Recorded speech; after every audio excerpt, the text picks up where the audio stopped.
Hey there, thank you so much for joining me today. This video is going to be an Empties video. It's my last Empties for the year 2017, and basically an Empties video is where I go through all of my beauty products that I've used up this month, and I tell you if it's something I would repurchase, if it's something I recommend you trying, and I just give a review on the product. Since I've used up the whole thing, I kind of have a good idea of whether or not I like it. And so, like always, I'm going to put the camera on the ground and we're going to sort it out into categories together. So let's just do it.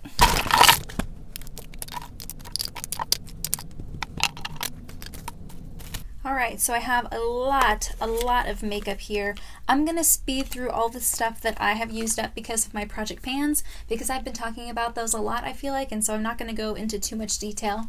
The first one is my MAC Fix Plus. I recently finished this up. I'm really happy to see it go. I don't use it as a setting spray because it is very dewy. I use it kind of like mixed in with my moisturizer, or if I get a little bit too cakey and I want to take down the cakey look a little bit, and I mix it with eyeshadows too. So this one is gone. I do have a little sample of it saved because I want to try and find a dupe for this next year when I can start buying makeup again. But yeah, this one is one down. This is the Naked Skin Urban Decay Concealer, and I finished this in my last 19 by New Year's Project Pan update. It was just a shade too light for me, so if I were to repurchase it, I'm in fair neutral now. I would probably go to a little bit deeper of a shade. This was very light, so it is good if you're very pale. I think Urban Decay has a shade for you for concealer, but I think for me it was just a teeny bit too pale. I have two eyeliners here. This is the Almay Intense Eye Color. It's in the shade Black Raisin. Finally gone. It looks like there's a tiny nub there, but it's actually just the plastic. I can't get this to work anymore on my eyes. This was nice. It wasn't the best formula, so I wouldn't repurchase it, but I am glad to see it used up. And then I have a CoverGirl eyeliner. Once again, I tried to sharpen it for the last time and the whole eyeliner fell out. This happened in actually my very first Empties. I used up one of these in that video too, and the same thing happened. Won't repurchase it. CoverGirl's not a cruelty-free brand. I'm excited to try other eyeliners next year when I can start buying makeup again, so be on the lookout for some better suggestions next year. I have an eyebrow pencil. This is from Soap & Glory. It's the Archery 2-in-1 Brow. It is finally gone.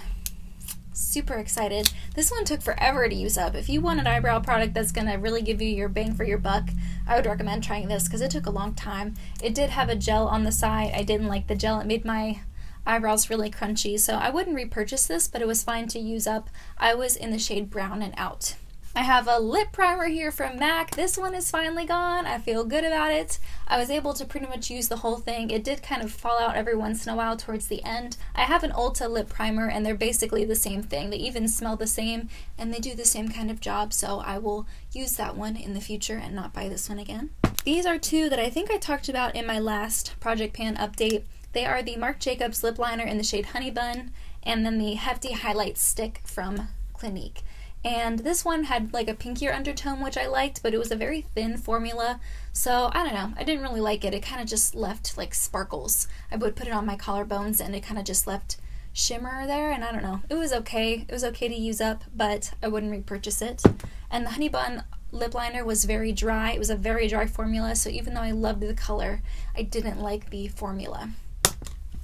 And it's expensive. It's like $20-something for a lip liner. That's a lot. And lastly, from my Project Pan, I think this is in my 12 Pans of Christmas. It's the NYX Stay Matte But Not Flat Powder Foundation in the shade Nude. This is all gone as well. I feel like I went through it really quickly, so I probably wouldn't repurchase, but it is nice. And then I do have some makeup that isn't in my Project Pans. This one is the Roller Lash Mini. I did like this. I used to like this mascara a lot, but it's not cruelty-free, so I won't repurchase. I still like my Essence Lash Princess Mascara a lot, so I'm not left wanting now that this is gone, but it is one makeup product out of my collection. I have a Bite Beauty Lip Balm. I actually just recently got this in my Sephora VIB sale haul recently, and there wasn't a lot there, so I used it up pretty quickly. It was very thick. It's really great for this time of the year, but it almost like pulled at my lips because it was so thick. And it needed a second to kind of melt on your lips. So I kind of like that. I think the full size of this is like 18 bucks. That's a lot for a chapstick. If it had SPF in it, I might consider buying the full size. I have an Urban Decay all-nighter setting spray. I just ran out of this. I actually just bought a combo, like a duo of these. It was $42 for 2, which is a really great price. Plus I got 20% off from the Sephora VIP sale. Definitely love this. I love when it's on sale like that so I can get a couple. It is technically makeup. I technically broke my no-buy, but that is just how good this is. I couldn't not have this in my collection. So once I ran out of my last one, I bought the duo because it's honestly just that good. I have a setting spray here from Kat Von D. It was like a little sample. It just doesn't work. The spray just doesn't work. And I don't want to pour this into my hand and like put it on my face. That's not really how I want to use a setting spray. So I don't know if this is good or not. No. I thought it was going to start spraying again, but it's not. It was just a little baby spray. Okay, so that's not going to work. That's unfortunate. Maybe I'll get another sample sometime later down the line. And then the last makeup I have is the Shea Moisture Weightless Shea Serum Foundation. I am in the shade Porcelain. I talked about this in great length in my How Long Does It Take to Use Up Makeup video that I just put up a couple weeks back. And I actually pumped out all the pumps in this. It was expired. It was not a good formula for my skin. I would not repurchase it unless you have like crazy dry skin. I don't think this would work for you. It had a very thick serum type of formula, and so it just sat on top of my skin and didn't really ever like melt in with my skin. I tried using it a number of different ways and it just never really worked out, so I calculated how many pumps were in this bottle and I explained that in better detail in that video, but yeah, I wouldn't repurchase this. I have 2 skincare items. The first one is a mini Foreo face cleaning sponge. You click the button on the back and it vibrates, and with these travel size versions, once it stops vibrating, you just throw it away because there's no way to replace the batteries, which number 1 I think is very wasteful, and number 2, like I got this in a set, so I didn't pay full price for this, but I think this little guy is like $40, and I just don't think it lasted long enough for it to warrant the $40, you know what I mean? So I definitely wouldn't get the full size of this. I kind of used it whenever I had a face mask on. I would turn the vibrator thing on and then I would kind of use it to get my mask off of my face. It's good if you have sensitive and really dry skin. I think it would be a little bit gentler than the Clarisonic, but I've never used the Clarisonic, so I don't know.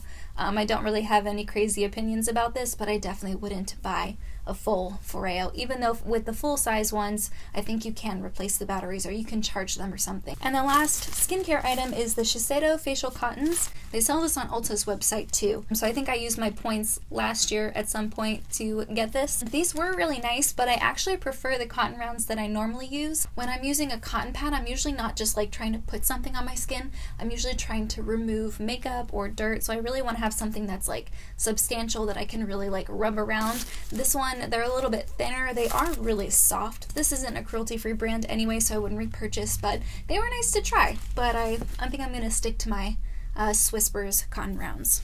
I have 3 body products here. This one is the Hypnotic Poison perfume by Dior. This one smells really nice. Very sweet and thick. I really liked this one. I enjoyed it. Dior is not a cruelty-free brand, so I won't repurchase. If anyone knows of anything similar to this, though, that is cruelty-free, please let me know. It was really nice. I have a deodorant here. This is the Tarte Clean Queen deodorant. I will definitely repurchase. I'm still trying to find something that's a little bit more affordable. This is like $12 or $14, and I think it only lasts me like 6 or 7 weeks. I feel like I go through it really quickly. I do like the scent. It works nicely for me, so I will continue to repurchase it, but in the meantime, I'm also trying out other deodorants to kind of see if I can't get something that's a little bit cheaper. I recommend it if you're trying to transition into more natural, like aluminum-free deodorants. I think this is a good like transition type of deodorant, and it's also really soft. Sometimes those more natural deodorants I find can be a little bit harder, and so they're like more uncomfortable to apply. This one is really soft and creamy. It almost kind of turns into like a watery gel when you apply it, so that's really nice, and I like the scent. It's got a very nice unisex scent.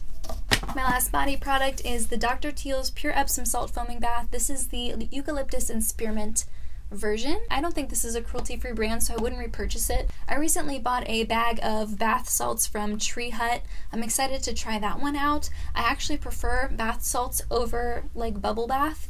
I don't like the bubbles. I know that's weird, but I like taking baths with just salts and no bubbles. So I do have another one of these, and then I think I have a bag of salts from Dr. Teal's. I'll use those up happily, but I think I'm going to try to transition into Tree Hut. If anyone knows of any other bath salts that are affordable and cruelty-free, please let me know.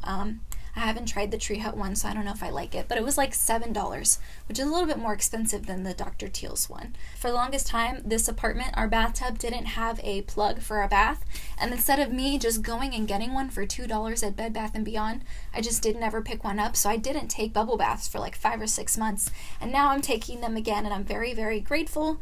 Really, especially around this time of year, I love taking more bubble baths in the winter time, so I'm glad. This had a nice scent. I don't think it bothered my skin at all. And yeah, it was okay. And I have 2 hair products here. They're both purple shampoos. This is the Joico Color Balance Purple Shampoo. I have a little travel size of the Pravana Perfect Blonde Purple Toning Shampoo. I kind of like that these purple shampoos had like a very slight bubblegum scent. I liked that a lot, but I don't like how drying they can be. The Joico one was okay. I don't know if it was the best at what it did. I feel like if I really wanted to get that toning kind of action, I would have to wash my hair a couple times in a row with this, and it did dry out my hair just like this one did too. This one really dried out my hair, like a lot more than this one did, but I feel like it was a little bit more effective, so I don't know. I'm glad to use this one up. I won't repurchase. Joico isn't cruelty-free. Pravana is. I'm pretty sure they are. I recently bought their purple conditioner and their purple hair mask, and I feel like I can leave it in for a little bit longer. It won't dry out my hair, and I'm hoping it'll be a little bit more effective. I've only tried the conditioner once. It was very, very lightweight, and so I felt comfortable putting it in my roots as well to kind of do my whole head, and it was nice. I'm having so much trouble. My hair is turning yellow. I don't know if you can tell in some of my videos. I look at some of my videos and I'm like, wow, your hair is like straw yellow, and I don't think that's the most complimentary for my skin tone, for my undertones. So I'm on the hunt.